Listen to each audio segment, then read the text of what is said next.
Okay, we're going to move along a little bit under the same subject of fuel tank.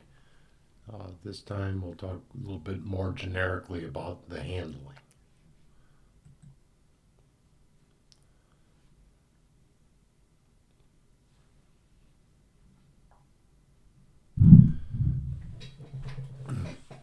I guess first we're going to talk about defueling, and that's where you're actually removing the fuel from the aircraft. Not the best assignment.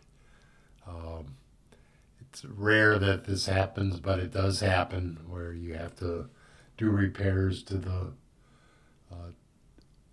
to the system where that has fuel in it. It also can be due to contamination. Occasionally, a change in flight plan may require defueling. Um, Safety procedures are the same as those for fueling, and I believe for the larger fuelers, the, the, the fuel supplier also provides this service. Always defuel outside. Fire extinguishers should be on hand. Bonding cables should be attached to the guard to guard against static electricity buildup, same as when they're fueling. And it should only be performed by experienced personnel, such as our gentleman in the picture.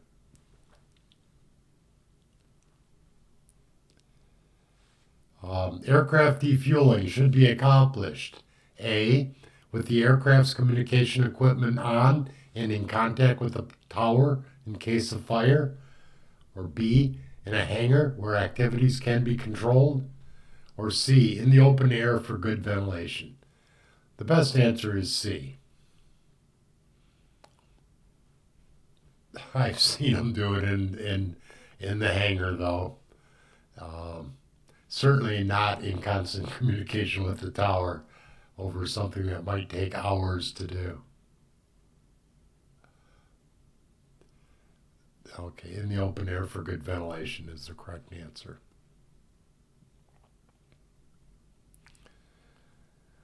When repairing an aircraft fuel tank, drain it and purge it. Basically, totally evacuate any of the fumes or any of the residual wetness from the fuel. Um, Use an argon or a carbon dioxide until a vapor detector shows that the tank is free of explosive vapors and safe to repair. Both of those gases mentioned are heavier than air and will remain in the tank during the repair. So, what was that again? That was argon or carbon dioxide.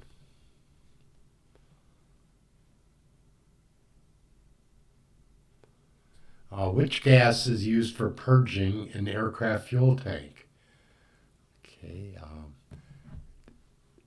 there was carbon dioxide was definitely on the list, so B. Um, but argon was also on the list, wasn't it? But A has helium or argon, and we know that helium is not lighter than regular air, so it would be disqualified. It would be the heavier ones like argon or a carbon dioxide. So B.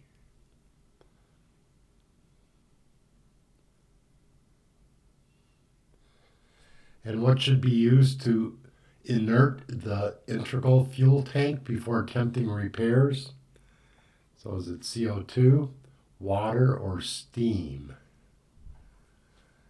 Okay, well, we already realized it was more of the of the CO2, carbon dioxide, as opposed to water or steam.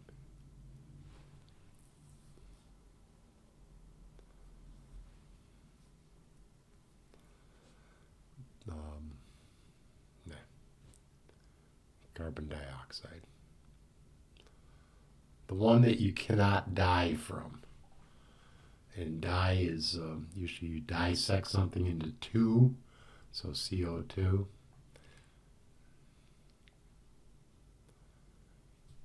If you're going to enter the fuel tank, there's a series of steps that are outlined by the aircraft manufacturer.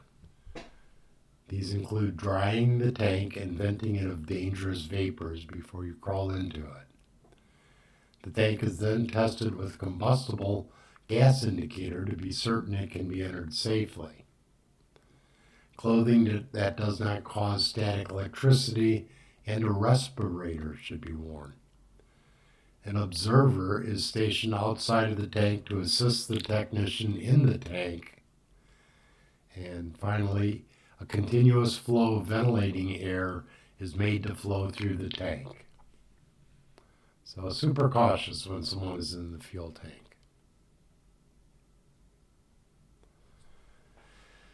FAA question: if it is necessary to enter an aircraft's fuel tank, which procedures should be avoided? So what should you avoid? A, continue purging the tank during the entire work period. Well, do not avoid that.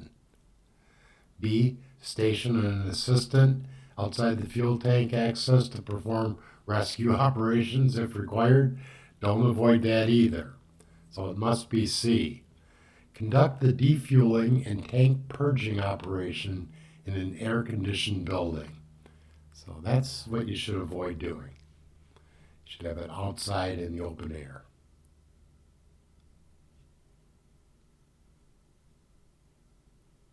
C is what you should avoid.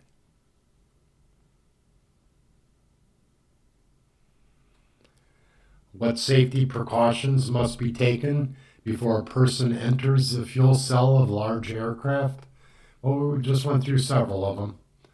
You dry it or purge it of the dangerous vapors, maybe test to make sure that they are clear. Make sure you're not wearing static creating type clothing. Wear a respirator. Post an assistant. Have firefighting equipment nearby. And continuously pump air through, fresh air. I think I went overboard. The cell must be thoroughly purged of all fumes. The person entering the cell must wear proper safety equipment, and there must be a person standing by on the outside of the cell.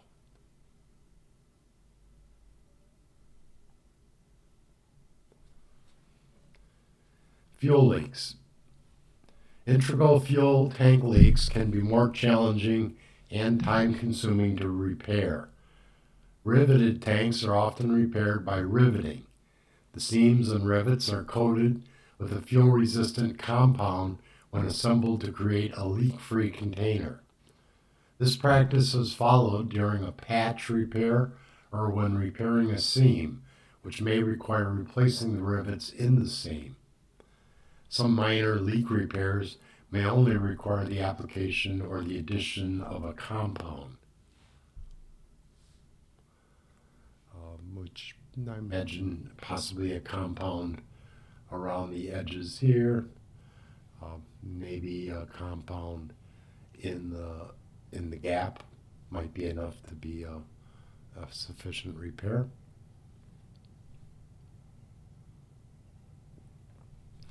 Which of the following may be used for the repair of fuel leaks on most integral fuel tanks? So what is normally used? Is it A, welding and resealing? B, brazing and resealing? Or C, riveting and resealing? So of those three, integral is normally the structure, so there's very little welding that you're going to do there. So, and it's going to be riveting and resealing.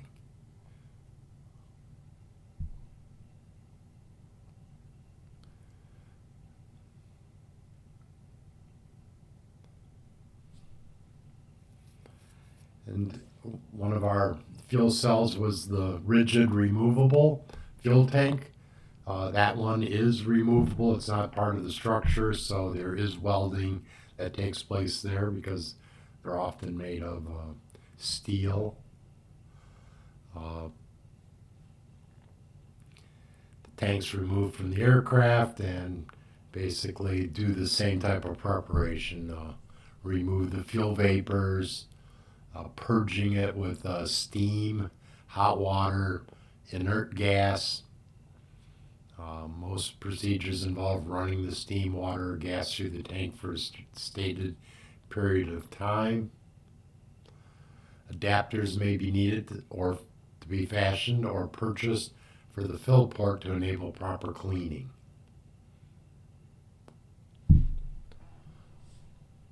Probably only a specialty shop would be doing this. Not that it doesn't come up in the general aviation practice. What is the recommended practice for cleaning a fuel tank before welding? Okay, well, how are you going to clean it? Do you A, purge the tank with air? B, flush the inside of the tank with clean water? Or C, steam clean the tank interior? The recommended practice we just saw was to actually use steam and to steam clean the tank interior. They didn't really talk poorly about either of the other two options, but they did specifically recommend a steam cleaning. So let's see if that's the correct answer. It is. So wash it out and then live steam for about a half hour. That type of treatment vaporizes and removes any residual fuel that may be left in the tank. Certainly, that would be part of your standard procedures in a shop that does that. So if you are going to do that, research it pretty thoroughly before you take your welding equipment to a fuel cell.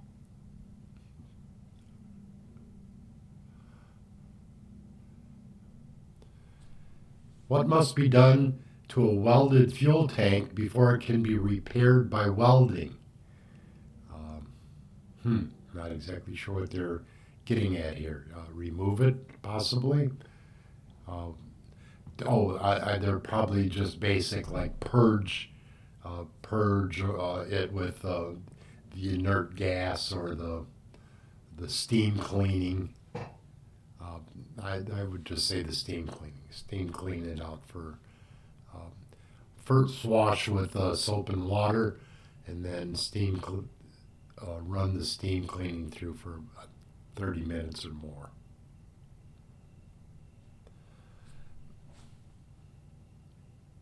All right, this one is a little different. All the fuel vapors must be purged by flowing live steam through the tank. So far, so good. By soaking it in boiling water or by chemically neutralizing the fumes. Interesting. Well, you can imagine there are different methods. Which one's the best? The one that the instructions tell you to follow usually. When welding tanks for repair, use flux to remove corrosion in the weld area to make it stronger. Remove the flux with hot water and neutralize it with the manufacturer's recommended solution. After a seam or damaged area is welded, you must clean the tank of any flux or debris that may have fallen into the tank. Water rinsing and acid solutions are commonly used. And we can see the flux paste, the nitric acid, and a concentrated sulfuric acid. These are common rinsing or acid solutions that are used after you weld, and then this is a way of cleaning the job after you've welded it. Question: what should be used to remove flux from an aluminum tank after welded repairs? So what should you use to remove that flux?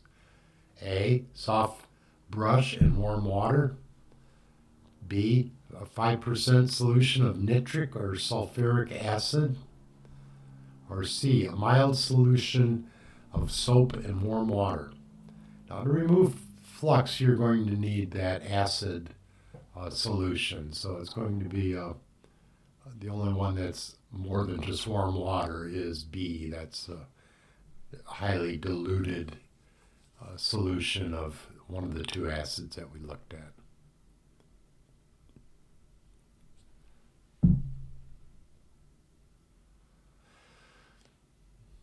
All right, so wash it first, I guess.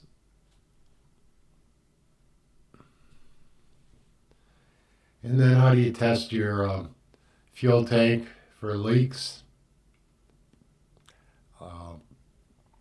Could put a little bit of shop here in it, similar to checking a tire tube for leaks to see whether or not you can get some bubbles to blow out.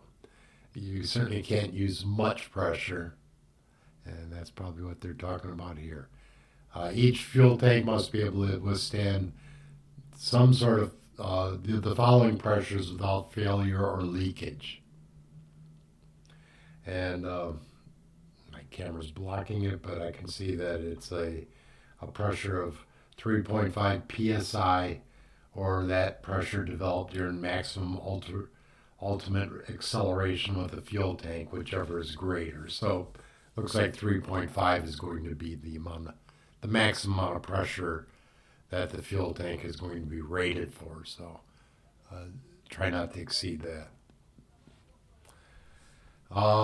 As a safety feature, cover the filler opening by hand, and that way you can kind of immediately let the pressure out with your hand if there's any possibility of tank damage, so you don't make it sealed and so it might get out of your control.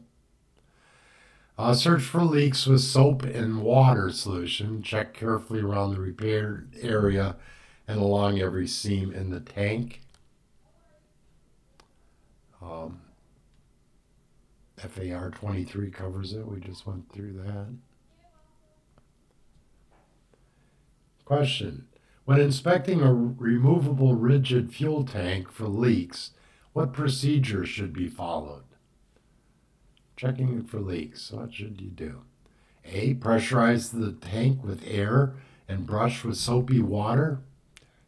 I think that's kind of close to what they're talking about.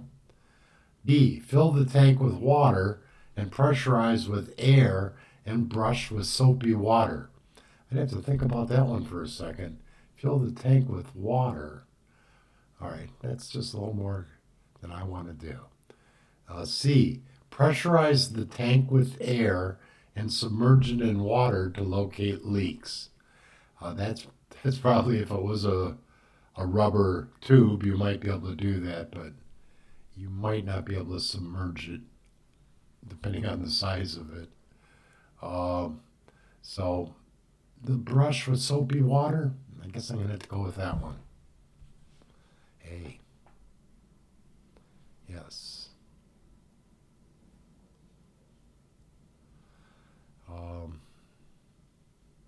No, well, that's a procedure right there.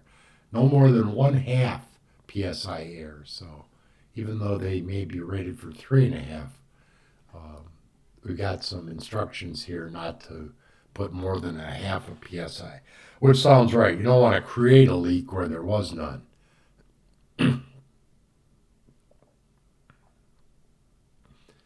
How is a fuel patch checked for leaks following a patch or a welded repair?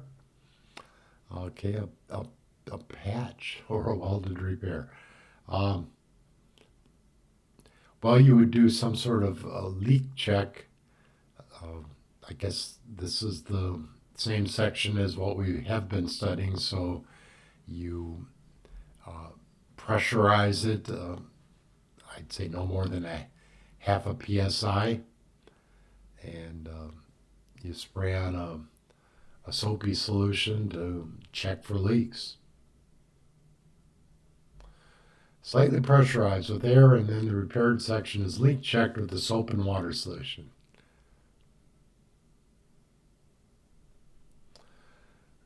Review video.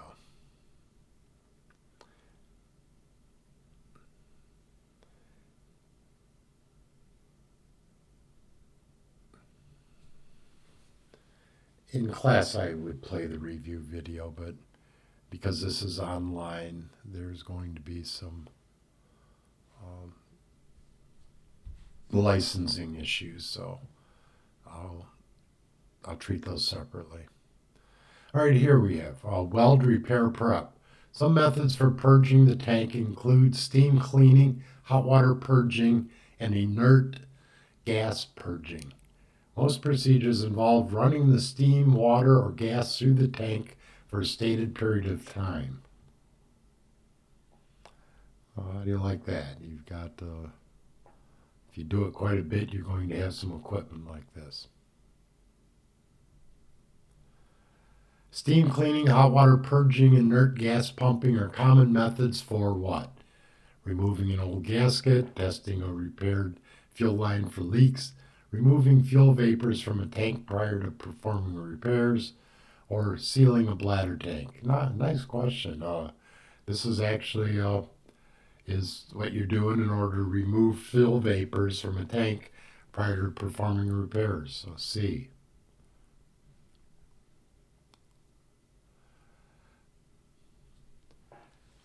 Leak check to ensure the repair is sound follows a welded repair. Or it's a sound method of inspecting afterwards. We talked about pressurizing the specific amount of PSI using the soapy solution. And I can see we summarize it with 1/2 to, okay, here's a question I found. A repaired built-up fuel tank should be tested for leakage with regulated compressed air at a pressure of, was it the 1/2 PSI, which I'm going to go for, or is it the maximum that the FAR 23 certifies the fuel cell for of 3.5, or is it something over that? It should be A. I'm not sure exactly what the author is thinking, but yeah, I kind of thought they might have went to 3.5 because FAR 23 says that, but for our purposes, we're going to limit ourselves to a half a PSI. Mostly because we did look a little closer at this, so I'll call that an unverified answer.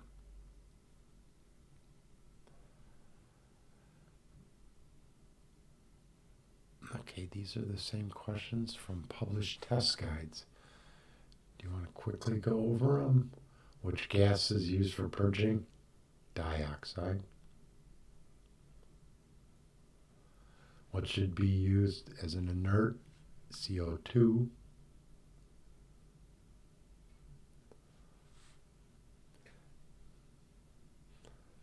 These are equipment for entering the fuel cell or the fuel tank. What procedure?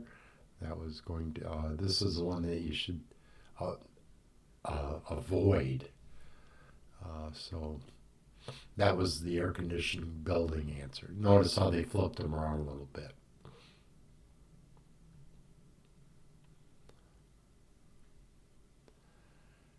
Riveted tanks are often repaired by riveting. The seams are sealed with a fuel-resistant compound. All right, nothing too good here.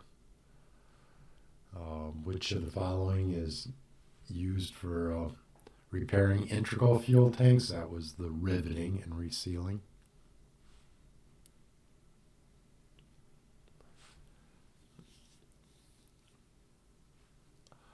Before welding, purge fuel tank of any explosives by steam cleaning.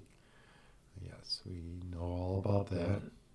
Remove flux with hot water and neutralize it with some sort of acidic solution. The leak check, 1/2 to 3.5 psi. What's the recommended practice for cleaning a fuel tank before welding? Is to steam clean.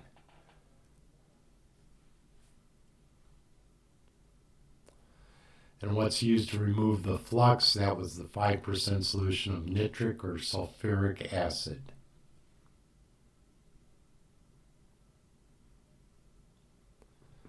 When inspecting a removable rigid fuel tank for leaks, what procedure do you follow? That was the one with the soapy water. Well, there's two, I'm sorry. So what's the two? Fill the tank with water? No. Pressurize the tank with air? Yes. So B.